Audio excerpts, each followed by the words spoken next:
It's just what can you do to your brain? How do you tell yourself that you're going to sit for 25 minutes and let people beat you up? How do you wrap your head around that? What do you tell yourself? How do you mentally prepare to get in a position where you can endure for that long? And then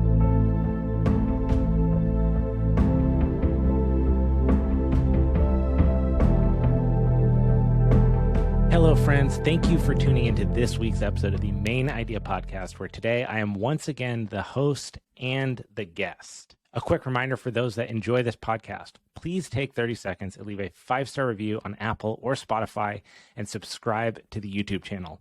This helps the show get discovered organically and helps me continue to bring on amazing guests. There are also timestamps in the show notes, so please feel free to skip around to the part that interests you most, although I always recommend listening to the episode in its entirety. In this episode, I will talk about my recent promotion to purple belt in Brazilian Jiu-Jitsu, some shifts in my mindset from the time that I started up through now, training differences in gi and no gi. We'll dive a little bit into the strength and conditioning aspect, as well as a few philosophical points that I've gleaned from studying jiu-jitsu for the past 4 years, which is enough time to go through an undergraduate degree. So I basically have my bachelor's in jiu-jitsu. A few quick housekeeping notes. As you know, everyone's schedule gets crazy during the holidays. So because of this, it's been very tough to book guests through these couple weeks. And as a result, I'm going to be taking a 1-week break at the beginning of January. So there will be no episode on Tuesday, January 3rd. However, I will resume episodes every Tuesday throughout the year, starting January 10th. And please, don't let this deter you. We got a stacked lineup that starts right away with recordings on January 4th. And I'm super stoked to bring these guests to the show and really expand the audience within the world of martial arts. Without further ado, well, friends, we have a very fun show for you today. Going to be reflecting on a couple finite items, talk a little bit about going into the new year. I am typically not one for New Year's resolutions. I just like to have this be a rolling, continual evolution of ideas or things that I'm trying to get going in different directions. That being said, I do have some tips and ideas of how to take in the new year and reflect on the previous year. Some things that I used to use with clients and some ways that you can really hack into different parts of your life, assess some habits that you feel like would be really beneficial for yourself, whether that's inside or outside of martial arts. So at the tail end of this, we're going to dive a little bit into that because the new year happens to be right around the corner. But first, I'd like to make a quick note, and this is really more of an admission. And my hope here is that if anyone's listening and they feel this way too, hang in there. The past week, for whatever reason, has just been mentally very tough. Maybe from the stresses of trying to manage and grow and get this podcast out, combined with work stresses, family, New Year's, holidays, all of this stuff. And I've just been feeling bummed. Like, I don't really know how to describe it other than that. I've not one who's ever suffered, thankfully, from depression. And I wouldn't really categorize this as that. It doesn't feel as overwhelming as I have heard people describe bouts of depression. So it feels a little bit less than that. But my point in saying this is you can have the most hard-headed, positive mindset. You can be the most driven person. You can have absolute concrete goals, aspirations, everything lined up, all your ducks in a row. And at the end of the day, you're a fucking human. And we are wonky, strange beings.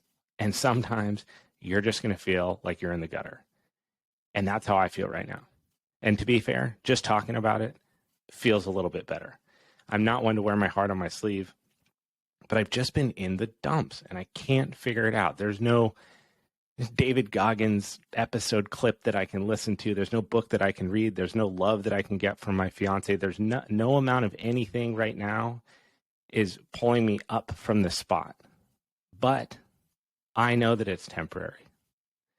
Everything is temporary and nothing lasts forever. So when you're in these slumps, when you're in these moments where you really feel like you're down and out, like you can't pick your head up, just know that there's an end point to whatever that feeling is. It will come and it will go. It'll ebb and it'll flow. It's impermanence. That is the only constant in life, is the fact that things change.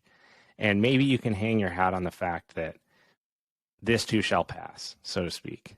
And that's kind of where I'm at right now. I'm stoked to be here doing this episode, to be able to connect with everyone that's listening right now and put my energy and love into something that really means a lot to me, and hoping that that's received well on the other side. But that doesn't change the fact that sometimes your brain's just not in it. You know, I love surfing. I surf as much as I possibly can. And I went today and I got out and it was just, a malaise. It was a haze over my vision and how I felt. And I can't shake it right now. And it sucks.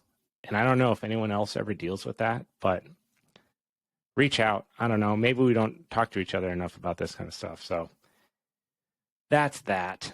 One thing that does make me feel a lot better is training.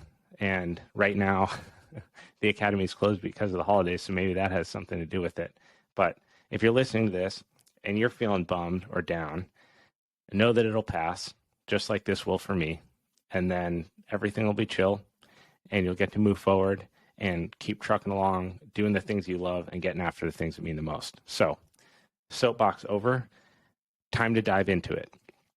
We're going to talk about what's right here in front of me, these 3 belts: the white belt, blue belt, the purple belt. And I'm going to touch briefly on kind of what they all mean to me now and what I felt like they meant to me when I first got them. Because belts are a very interesting thing in jiu-jitsu, right? It's part of this thing that drives retention. It keeps people interested at the beginning. It's something to look for. It's a goal. It's a measure of accomplishment. You've stuck with it. You've kept going. You haven't given up. There's all of these great things that are attached to the belt system. But I'm a firm believer that a lot of the intangibles, the things that you can't measure in jiu-jitsu, the things that you can't wrap a piece of tape around, are the most valuable. And those are the things that change your mindset, they change your outlook, and they change the way that you see the world and how you interact with it. So I'm going to break down a little bit about each one. The white belt I think of as the hype belt. The blue belt is the false sense of security belt, and the purple belt is the belt of endurance. And I don't mean endurance like running, but I mean to endure, to deal with, to stick with, and go through the mud with. And I'll break down why I feel like that about each one of these. White belt is the hype belt because you're stoked. This is the point where you're getting into jiu-jitsu. Maybe a friend has convinced you to come and try it out. You have a free class. You've been training hard and you want somewhere to express your physical adaptations and all the work that you've been putting in.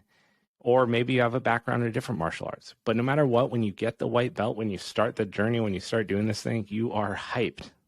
Everything is green. Everything is amazing. Your body doesn't hurt yet. Your fingers haven't changed shape from all the popping and the messing up of your joints. Your toes look the same. So many things are hype worthy. And unfortunately, what happens, and what anyone who is stuck with this long enough will see, is that the hype wears off. And it reminds me so much of that January 1st ecstatic hype that people have when they come into a gym or sign up for a new gym because they want to lose weight, they want to get stronger, they want to change their body, they want to get ready for a trip, they want to improve their health, whatever it is. There is that mass buy-in right at the new year. And if you had a graph of this, the fall off is drastic. You hit that 3rd week in January, and I know from being in one of the hotspot hub gyms of Santa Monica for 6 years, January is ripping. You hit that 3rd week, and it's like 50% of the people that showed up at the beginning are still there. And then just multiply that as you go through the months. The white belt is like that. You see the goals. You want to take on something new. It feels good. You get a stripe. You're making progress. You're figuring things out. But you have to start to develop, if this is something that means anything to you, that you want to keep doing for a long time, you have to begin attaching your mind to something other than the belt itself. Whether that be lessons about who you are and how you act in certain situations, whether it's learning to let go of this idea of winning all the time, because winning prevents you from seeing learning opportunities, to start to recognize training in the academy as training. And if you want to compete and win, do that in a competition. But a lot of this doesn't really make sense yet at white belt. The earlier you can adopt those mindset principles, I think the better chance you have of making it through and continuing on.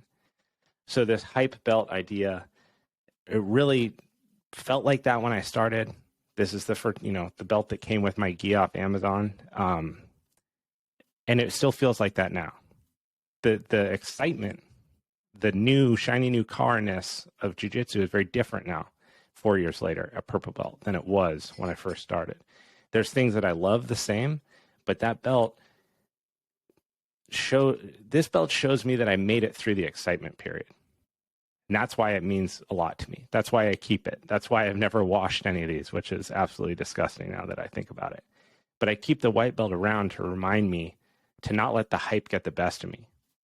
Don't let getting promoted to purple belt hype me up too much and then stop going and lose consistency and lose the mental adaptations that are going on. So that's why I looked at the white belt as the hype belt. Blue belt feels great when you make it. You stuck with it for a while. You've been doing jiu-jitsu for more than a year. Whatever the parameters at your academy are, but you're tending to get some things are starting to cement. Maybe you are understanding certain positions or grips or submissions. Maybe you started to train no-gi a little bit, but there's definitely an evolution going on in who you are mentally and physically and who you are on the mats. The guy that walked in there the very first day, the spazzy person that's freaking out in every position, that's shaking, can't control their breath, can't calm down, is a very different person by the time that they get to the blue belt. So again, these belts, my blue belt, for example, right here, I never got the 3 and 4 stripes. It was 2, and then it was 2 for like a year. And Nick just never gave me the next one. It's kind of funny. And then bam, it goes to purple belt. So if I was attached to the stripes, I would have been disappointed. But I learned at white belt to stop caring about that and to move on and to start to develop the mental and physical sides of it to go with the gentle art of jiu-jitsu. So I laugh at the 2 stripes here, but this belt is a false sense of security belt in my eyes. And the reason for that is there's a target on your back when you go from white to blue. And I felt like at this promotion, I knew more than I did. I felt that maybe there was a sense of entitlement, like I earned it. I made it here. I deserve this belt. And excuse me one sip. Take a sip of coffee.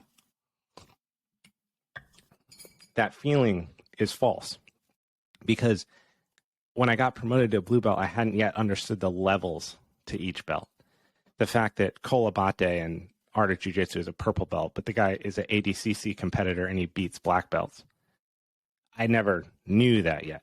I just thought that this linear belt system was how you knew how good someone was. If they have a blue belt, they are as good as every other blue belt around. And I didn't realize that until I got there, how complex that is. And it goes back to this idea of the belts being this universal metric system that any jiu-jitsu academy can use around the world and have a general idea of where someone is at skill-wise. But the more you get into it, the more you really buy into the philosophy of it, the more that you buy into the training side of it and you buy into this becoming part of your life, man, it ain't rose-colored glasses. You see how good some people are and how irrelevant the belt is. A blue belt that is strong might be better than a blue belt who is weak. A blue belt that is more technical might be better than a blue belt that is only strong. And then a blue belt that's weak but competes all the time might beat a strong blue belt because they have more situational awareness. They have more transitional awareness. They're better in and out and baiting. So this belt represents a false sense of security. For me, it represented thinking I was further along than I was. And it was also the belt, you hear about the blue belt blues where people give up at blue belt. I've seen more people quit at this belt than I did at white belt, oddly enough. And I think part of that's the duration. To go from just starting to white belt, schools want to keep you involved. They want to keep you moving forward. They want to promote you. They don't want to hold you back unless maybe you're a highly competitive academy and they're really trying to weed out only the best competitors in the world. Maybe like that type of setting, it would be a little bit different. But so many people quit. I think part of this too is by the time that you're wrapping up your blue belt, you've probably been doing it for like 3 years. 3 years is a long time. You have a 29-year-old who turns a 32-year-old. Maybe they have a baby on the way. Maybe you've lost a loved one and you have to move out of town. Maybe you've taken up a new job in a different city. There's a lot that goes on between these. And I don't think that quite yet the routine is cemented at blue belt as much as it is towards the end of it and closer to purple belt. Again, for me personally, just this is now part of my life, period. It was something I was very interested in at white belt. I was excited about. I became more serious about it at blue belt, and now I'm down for life at purple belt because I get it. I want to see this through, and it means a lot to me. So that's why I look at that as the belt of false sense of security.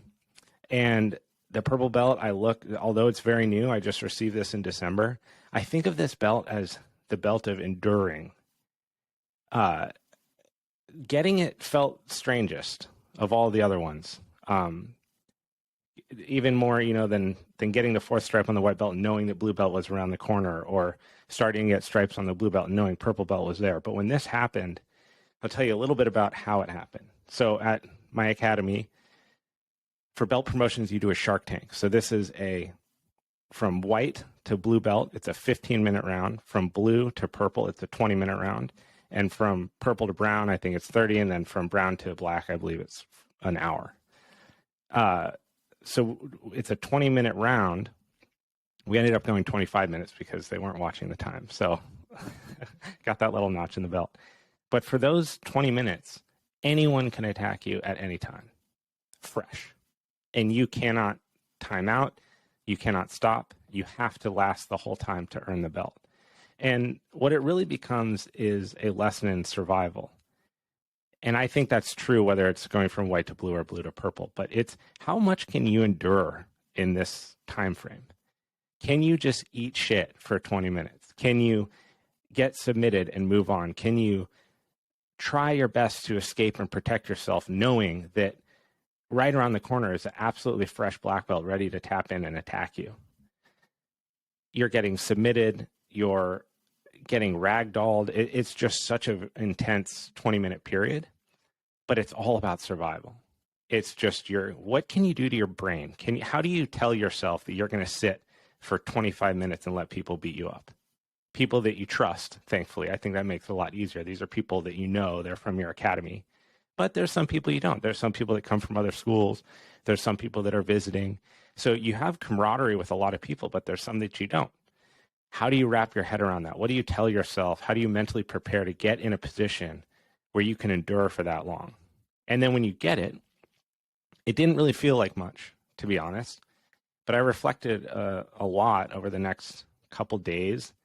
And it just really spoke to me that, you never quit, dude. You didn't stop, because the progression doesn't happen if you stop, if you find a reason to quit, if you let your fingers and your toes and your knees and your back and your neck stop you. If you don't let any of those things prevent you from continuing to go, and instead you adopt a mindset of management, of learning how to work around things that aren't working, of going in and watching training if you're injured and can't actually train, going in and taking notes about training if you can't train, or going in and trying to work on something at a much, much lower intensity that's specific to your game or something that you're trying to improve. There are a lot more rolls from the end of blue to purple where I started to consciously reduce the pace with my partner, to work on something, to not worry just about beating them and not worry about getting beat.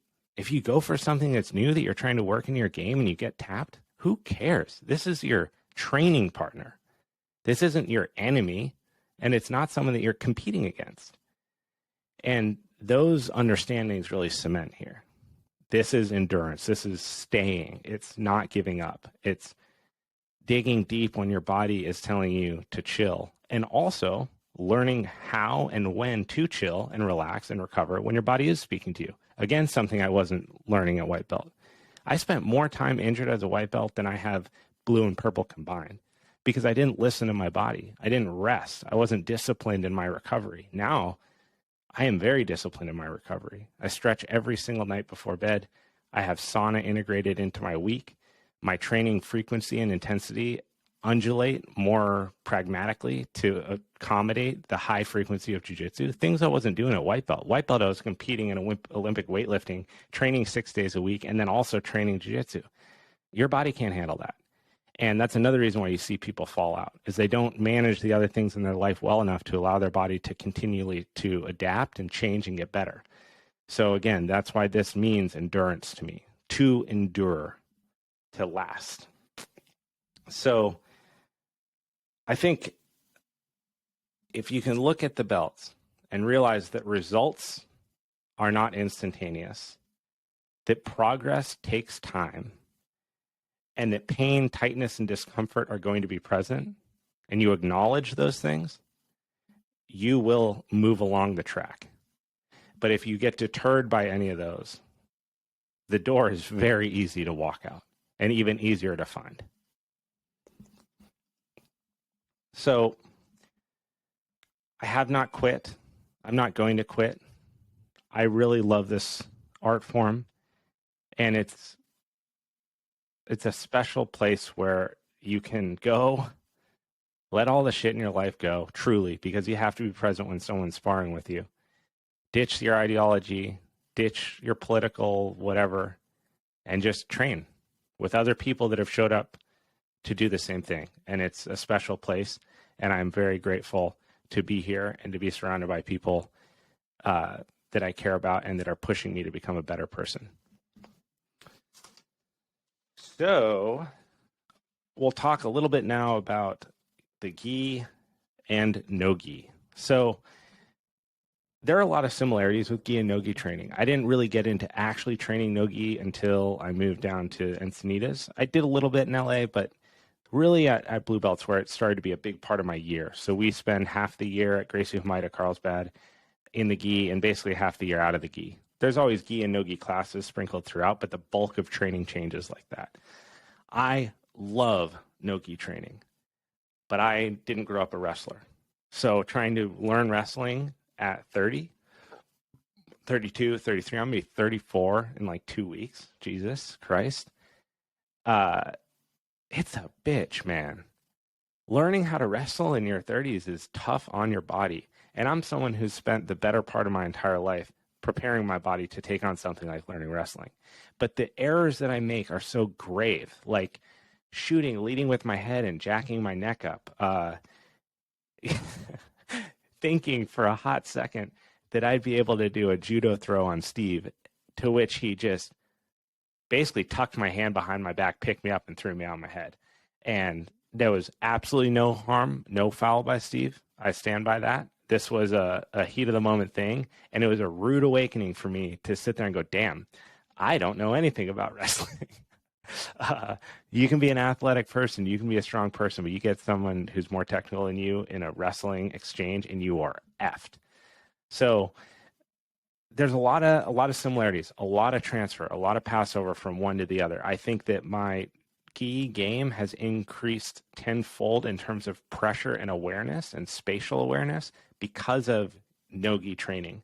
Because when you're out of the gi, the pace is quicker, you're slippery, and the movements are typically faster from thing to thing to thing. So to slow that down and to get a little bit of control over the pace, you learn to use your pressure and your leverage to stop transitions from happening. And those are things that transfer back to the gi no matter what.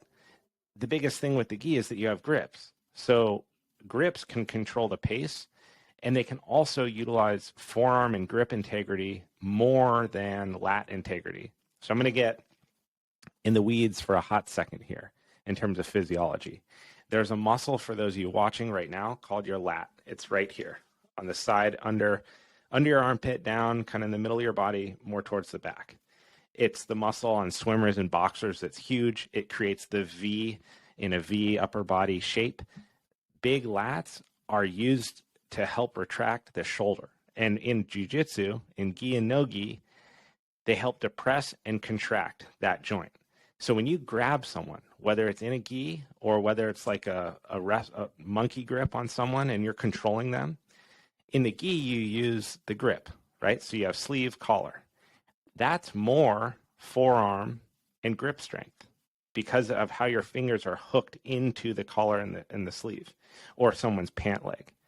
You match that grip work up with your body position, and that creates the lock or the trap. But in no-gi, you're using false grips because you can't hook your fingers into someone's skin. It'll just slide. So you can use C grips, you can use monkey grips. And when you get, let's say you get around someone's neck and around their tricep and you're pulling them to you, that pull, the flexion at your elbow is initiated by your bicep, but it's locked by your lats. So when you're looking at the two disciplines, things like hanging pull-up engagements where you're hanging overhead and you suck your lats down and engage them, or rows, barbell rows, where you pause at the top for a duration, 3 seconds with the bar tight to your chest, 1, 2, 3, keeping that lat really tight, versus single arm farmer's carry or any kind of grip work that you're doing, maybe gi grip pull-ups where you've taken your lapel and you've thrown it over the top and you're holding onto it doing pull-ups. That difference is pretty stark. And so from a strength training perspective, if you're only doing one, you want to make sure that you address those two areas. So if you're predominantly training in the gi, you want to address grip strength directly. So forearm and grip strength. If you're training in no-gi exclusively, you want to make sure that you really target and learn how to engage your lats and resist resistance. So if you have, let's say, a band attached to a bar and you row it to your body and you fight that band's increased tension to pull your arm away from you, that's going to transition really well to this false grip lock that you use. For finishing submissions, you see a lot of this wrist flexion, right? If you get a collar grip and a cross collar and you flex your wrists, or if you're in another position in a Kimura and you want to finish or a footlock and flex your wrist, that type of wrist flexion is very unique. And in typical strength training programs, you actually don't see it because you don't want it. You want a locked out wrist in most strength movements to the best of your ability, not a broken wrist. A bench press is a little unique because that actually helps you get range of motion versus being locked out because the barbell will slip out of your hand. But there's a lot of positions where you want that firm, straight, locked wrist to build wrist integrity. But you need strength in wrist flexion. So this can be like, the silliest exercise is you're sitting on the end of a bench with a barbell in your hands and you're doing wrist curls. It seems stupid, but that flexion under tension is really important for finishing submissions in the gi and some submissions in no gi. So the other thing is that no gi tends to be more dynamic. Now, I tread a little lightly here because if you imagine some events at a world-class level, I think IBJJF championships, or you see like Marigali versus Muhammad Ali, they are moving so fast in some positions. So it's not to say that gi training is not dynamic, but if you took the majority of schools and you had 100 white belts out on the mat and 50 of them were training gi and 50 of them were training no gi, the no gi matches are going to look and feel faster at that level than the gi because of how much grips slow down the transitions. If someone's pulling their leg away and you grab their pant leg, you really do limit their movement pretty readily. But if you go to grab their calf with a false grip and they're slippery and they slide away, then the movement continues. Therefore, it's more dynamic. So making sure that when you're strength training and conditioning for no-gi, you're utilizing dynamic things, explosive movements, multiplanar transitions. Medicine balls are really useful for a lot of this stuff. Throws, explosive transitions, stuff like that. So those are some notes on strength training specifically. I love training both. I think they're invaluable. They teach me so much about the other just by doing them. There's always a little bit of knocking the rust off when you go back. Like we go back to gi training in, I think, August every year, and then through the summer we're no gi. So that initial week or two where you're going to the next one, it feels kind of funky, like you got to knock the rust off. But once you do, a lot of those training principles will transfer. So what I do with my training is I just make sure that when it gets into no-gi part of the year, I'm doing a little bit more stuff that involves that lat engagement. So that's just something to think about. No matter what, you have to develop an understanding of pressure with grips. So if you can take the pressure that you're learning from no-gi, the transitions, how much your body weight can limit their ability to move, take that back to gi, and now just add the grips on top of it, it's extremely valuable.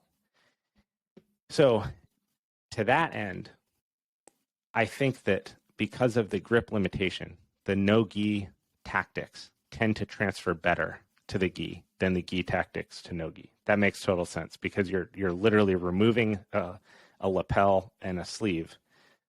You're taking off the kimono, right? No gi is no gi. There's nothing to grab onto. So that makes that aspect, the technical aspect of the grips, unique to the gi versus no gi. Some things that you should do no matter what. This is just a little hit list. Train power. Power is your ability to move something quickly. Train speed. Train isometrics. Isometrics are when the muscle is contracted, but it's not lengthening or contracting. Sorry, it's contracted, but it's not getting longer or shorter. So an example of this for those watching, if I do a bicep curl, my muscle is eccentrically contracting as my hand goes away from me, and it's concentrically contracting as the muscle gets shorter and comes back towards me. If I hold something out like this in the middle, now the weight of the weight is pulling down towards the ground, gravity, and the stress on my bicep is isometric. It's in a contraction, but the muscle's not getting shorter or longer. Isometrics are invaluable for gi and no-gi training because so much of your time is spent in tension that's not getting longer or shorter. You get a collar, you get a sleeve, you pull tight to your body, and now you work on getting your sweep. You get de la Riva, you hook the pant leg, you pull your elbow tight to your body, and you wait. That's an isometric contraction. So you want to make sure that you are utilizing isometric contractions in your training. One exercise that I talked about in the other episode that I did solo was hanging knee raises with a medicine ball in between your knees. This is an isometric contraction of your adductors, your groin muscles, pressing into the ball. And then your abdomen and hip flexors are contracting. You bring your knees up and then releasing to bring them back down. So this is an example of an exercise that uses an isometric aspect, but trains something else, your core and your hip flexors. So train power, train speed, train isometrics, train strength. Very important that you do all of those while maintaining your cardiovascular conditioning because we all know that if you gas, none of this stuff matters. I like to pose this question when making the argument for strength training. If you could be any of the following 4 situations, which one would you be? Weak and unskilled, weak and skilled, strong and unskilled, or strong and skilled? There's often an argument in jiu-jitsu that you shouldn't use your strength, and I totally understand why this point's made. Because if you rely on strength, as I did for a long time at white belt, you prevent yourself from getting the understanding of movements and principles because you're reverting to trying to win, right? I came into jiu-jitsu as someone who is strong. I'm against an opponent who's weaker and slightly more technical. I don't want to lose, so I'm going to use my strength to try to beat them because at that point, I cared about winning in the training setting, right? It's foolish, but that's what happens. So they say, don't use your strength. Rely on technique, which really means let yourself lose as you're learning the technique so that you can figure it out. But to contradict all of that, that's to say that you shouldn't pursue strength, which is foolish because at the end of the day, if you could have skill and strength, you want that. Trust me. You don't want to be skilled and weak. You want to be skilled and strong because the combination allows you to have the technical prowess to beat your opponents and the strength, if needed, to go up against an opponent who's equally skilled and strong. So it can be a deciding factor in many bouts. And I think that when you look to the best in the sport, when you look to Gordon Ryan, what is Gordon Ryan? Gordon Ryan is extremely skilled. He's one of the most technical no-gi grapplers in the world, the most undisputed right now. And the guy is strong. He is as strong as almost every single competitor. Maybe if you looked at pound for pound, Galvao was stronger, but he beat Galvao. He manhandled him. And in their ADCC match, he made Nicky Rod look like a child. I say that from the protection of my desk in my own home, right? So take that with a grain of salt. But it's true. He went in there and he made high-level world-class grapplers look like they didn't know what they were doing because it was a combination of his strength and his skill together that allowed him to do that. So I urge those of you that are not strength training to start strength training if you want to continue to do jiu-jitsu. The other thing is stronger people are less likely to get injured if they train intelligently, because you can prepare your joints to be more resilient, your tendons, your ligaments, and your muscles. If you have more muscle mass around a bone, it acts like an airbag. Less muscle mass and frail bones lead to breaks, lead to fractures, lead to more injuries at points when they shouldn't be. And it's not to say that someone like myself never gets hurt. I get hurt. It happens. But I get hurt in situations that make sense to me. Positional errors, foolish decisions, not tapping when I should. But I'm not separating my shoulder, knock on wood, because I went to put my hand back as we fall. Because I've built enough strength in and around those joints and put enough function in the muscle to protect the skeleton in those instances. So I urge people to find the minimum frequency that you can start to strength train alongside jiu-jitsu. It doesn't have to be crazy. You don't have to set a world record or do the heaviest lift you've ever done, but start to integrate some sort of preventative, restorative, functional training into your week so that you can take that onto the mats and have it heighten your skill and see how you feel. Especially for those of us that are in this for the long haul. Show me a black belt that doesn't have hip surgery, knee surgery, wrist surgery. I mean, it's just a brutal sport. It's a brutal art form. It takes a toll on your body. So wouldn't you want to invest in keeping that body healthy as you go through?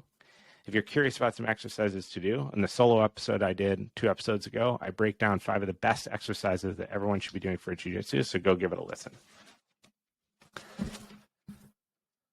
All right, let's see. Any final notes on jiu-jitsu? If you're listening to this and you've never done it, start. Go give it a shot. It is such a great teacher. I want to read real quick. So this is a transition into, we'll talk a little bit about goal setting here, and I'll pull a little bit from fitness, talk about some habits, talk about change, things that you can address as you go into the new year, whether you're a big fan of New Year's resolutions or not. But each year, at the end of the year, I do a little reflection, and I just write kind of freehand, off my mind, whatever's going on, and I like to reflect on that just before the next year to see. It's actually very interesting. A lot of the things that I wrote down didn't transpire, or my focus shifted, or, some of these things silly, but I did want to read this little bit that I wrote about jiu-jitsu. So I wrote this on December 28th, 2021. I'm thankful to have found jiu-jitsu when I did. Jiu-jitsu is my teacher, my physical teacher. I've been fortunate enough to learn more about myself through jiu-jitsu than any other sport or activity I've played. Jiu-jitsu has taught me to respect my ego, recognize it, and disperse of it. I've unlearned everything I thought about who I was by continually being defeated by opponents that I will otherwise write off as too weak, too small, or not aggressive enough. Now I know that the best combination is skill, strength, and consistency. So I aim to cultivate these 3 pillars as I continue down the arbitrary road toward purple belt, brown, and ultimately black, where I once again become a beginner amongst masters.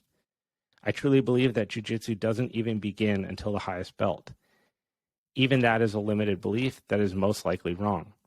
I wish more people practice jiu-jitsu or martial arts in general.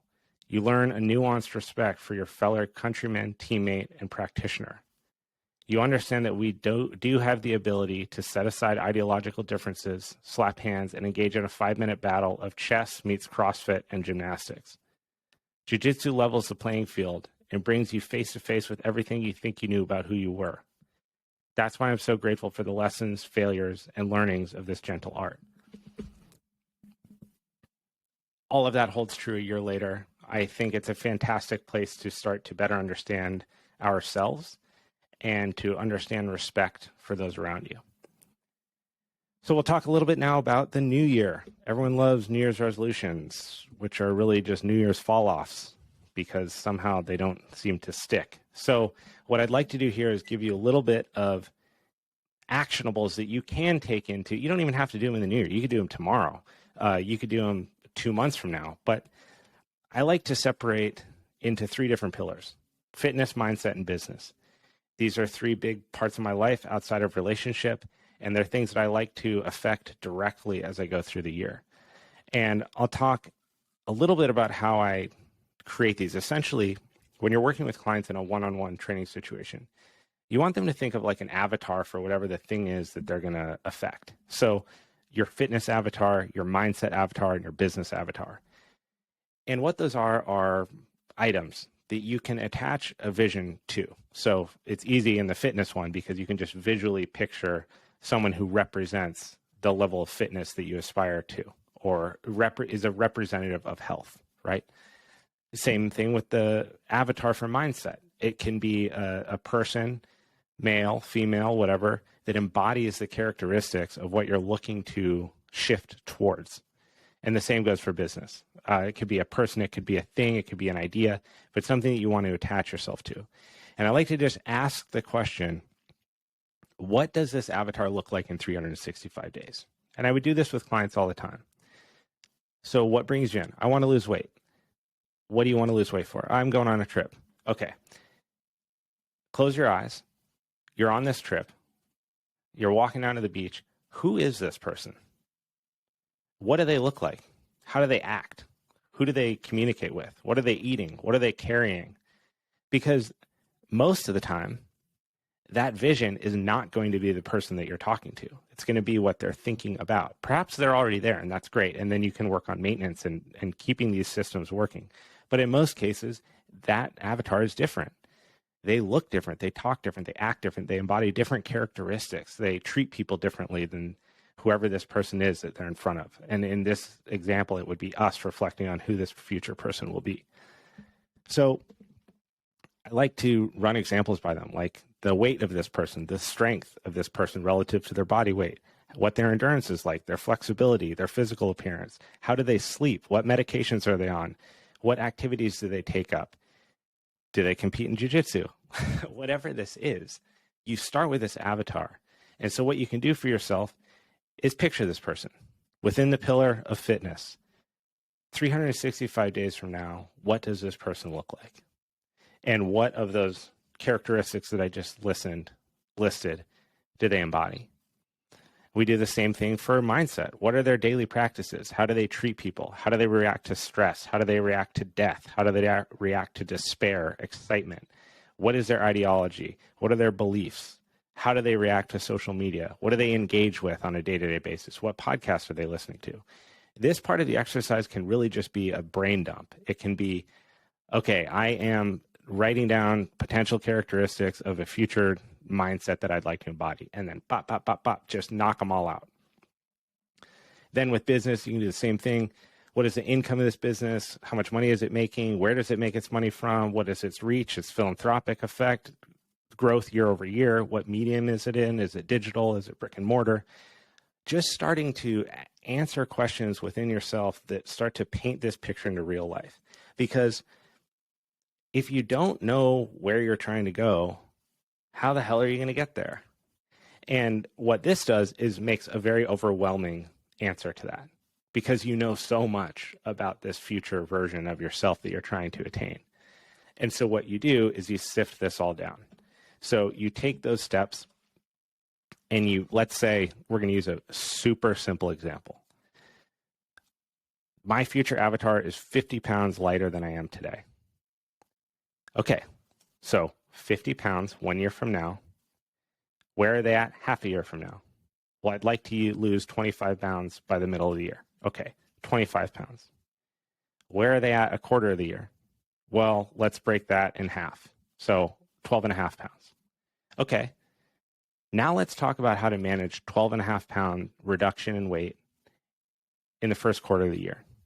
So now you've taken this big, glorious idea of something off in the future and you've reduced it down to something manageable. But it's not quite manageable because that's still a big picture item. That's still a quarter of the year, right?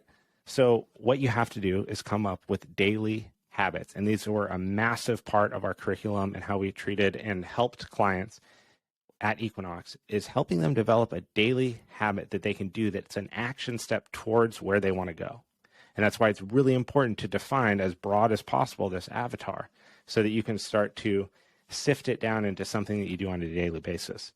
So I'll give you two examples. We'll stick with the weight loss one and then we'll stick with sleep. So let's say that you want to lose weight and you've narrowed it down to be 12.5 pounds in the quarter of the year. How do you actually get that to happen?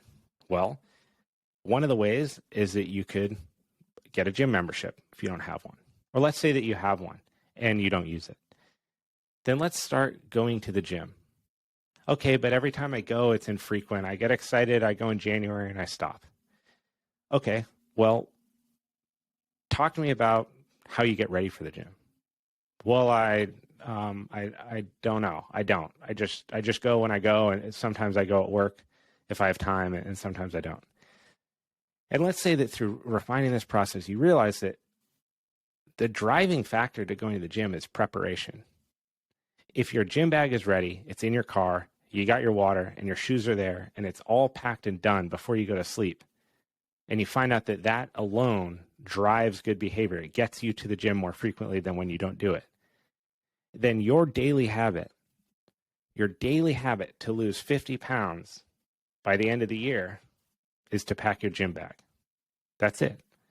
It's a super simple step that you can do every single day that sets you up to knock out all the things you got to do to make the goal happen. And the reason that these are so beautiful is that as you become successful, you just refine them again. That doesn't mean that every day for the year, you're just going to be thinking about this gym bag. What about when you're down 10 pounds and it's starting to feel good and you found that consistency and you're going and your routine is becoming more conducive to the goals that you have? Then you refine it. Cool. I got the gym bag thing down pat. What can I do next? Well, I'd like to run, but I don't really have the time. Okay, what's one day a week that I can get a run in? Start doing it like that. And then each day will have its activity. So you boil everything down to this idea of a habit. It can be done in business. It can be done from a mindset perspective.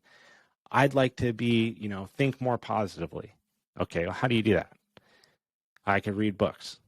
Okay, anything else? I could, meditate. What's the frequency that you're comfortable meditating? I could do 2 minutes. Okay. Daily task, daily habit, 2 minutes meditation. It's in line with better understanding your thoughts and becoming aware of them, not getting attached to them, improving your mental health. Better mental health playground, more positive thoughts. Says the guy that just started this whole thing with saying that I'm like perpetually bummed right now. So take that with a grain of salt as well. But you get the picture here. Sleep was one that I worked with clients a lot on. And most of the time, poor sleep boiled down to phone use and lack of a night routine. So if you're just going to bed whenever you go to bed, that's not going to be consistent. It's going to be hard to manage. And it's going to be really tough for your body to build a rhythm of falling asleep, 1, and waking up, 2. So the number one thing that people can do when they're trying to get on a better sleep routine is go to bed at the same time and wake up at the same time. And it sucks in the beginning. It's very hard. A lot of sleepless nights, a lot of laying in your bed, looking at the ceiling. But then it clicks. Your body likes routine. It thrives on it. And when you start to sleep better and this routine starts to ingrain itself, you've taken the daily habit of, in this example, taking your phone out of your bedroom. And after 4 months, that repetition of trying to execute that habit has caused you to now sleep better because you're reducing blue light exposure, you're reducing stimulation, you're reducing fidgeting, you're getting through those tough first couple of weeks, first couple of months of breaking a bad habit to create a good one. But now this little thing of removing your phone from the bedroom is driving your sleep quality. And then that's driving mood, and that's driving cognition and muscle recovery and all these other things that are beneficial, that are all the result of this little habit of changing where you put the phone and when you put it somewhere. So think about these people. Think about terms of health or fitness. Think about it in terms of mindset. Think about it in terms of business, in terms of your life, the things that are enriching you and allowing you to do things like pursue jujitsu, to do things like take on a new adventure, go on a new trip that you've wanted to, spend time with friends. That time freedom that you get from working hard in your job, think about what that person looks like a year from now. And let me just say, this stuff's hard. I can't do this all in one sitting. I rarely do. It takes me weeks of going back and forth on this, getting frustrated, throwing things out, realizing that some habits aren't doable, that I need to refine others. So that's why I like it to be a revolving, constant thing that I'm doing throughout the year, instead of just waiting for January 1st to get things in way.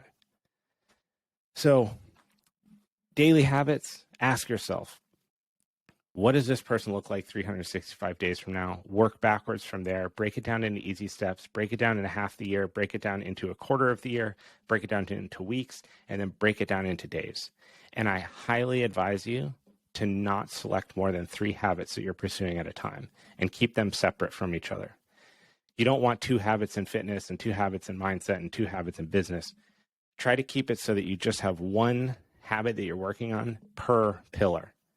And as you build proficiency, as you become better at that habit, refine it, improve it, make it better, and you'll be stoked.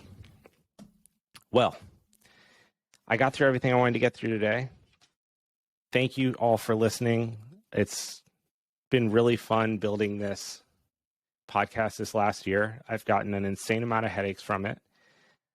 The traction and the sharing and the unsolicited feedback. I write on my whiteboard here feedback that people write to me on Instagram and on YouTube, and things that people have sent me that are thank yous, because they motivate me. I look at this whiteboard every single day and I'm motivated by the feedback that I've gotten from people, because trust me, there's so many days when you don't want to keep doing it. And I love it enough to not let that deter me. So I'm trying to get a purple belt in podcast production, right? I'm trying to endure the difficulties, and the shiny newness of the podcast white belt is gone. The excitement of starting something new is gone. And it's tough now because it's booking and it's recording and producing and editing and creating marketing pieces and doing all this stuff. It's very much in the blue belt phase. It is tough, but I keep showing up, and I keep showing up for all of you that are listening, because it means the world to know that you're out there and you're absorbing this information and finding it useful and applicable. So I cannot wait, honestly, to stop doing these solo episodes and get back to the guests, because that's what really means the most to me. And January is a hammer of a month. We've got some very special guests that I've learned to not announce beforehand, because sometimes their schedules change. So I'm not going to say who they are, but I'm really excited. I'm really excited to shift this into a martial arts focus, bring people on that have also felt the power of dedicating part of their life to martial arts and the lessons that they've learned. And I really want to cover the whole space. I mean, business owners that train martial arts for their mindset, black belts, coral belts, judo, kendo, aikido, hapkido, like nothing is off limits to me. I want to hear what the martial mindset is from these people. So thank you all. I hope you have a great day. I only drank half my coffee, so I'm going to slam the rest and go about mine. Happy New Year.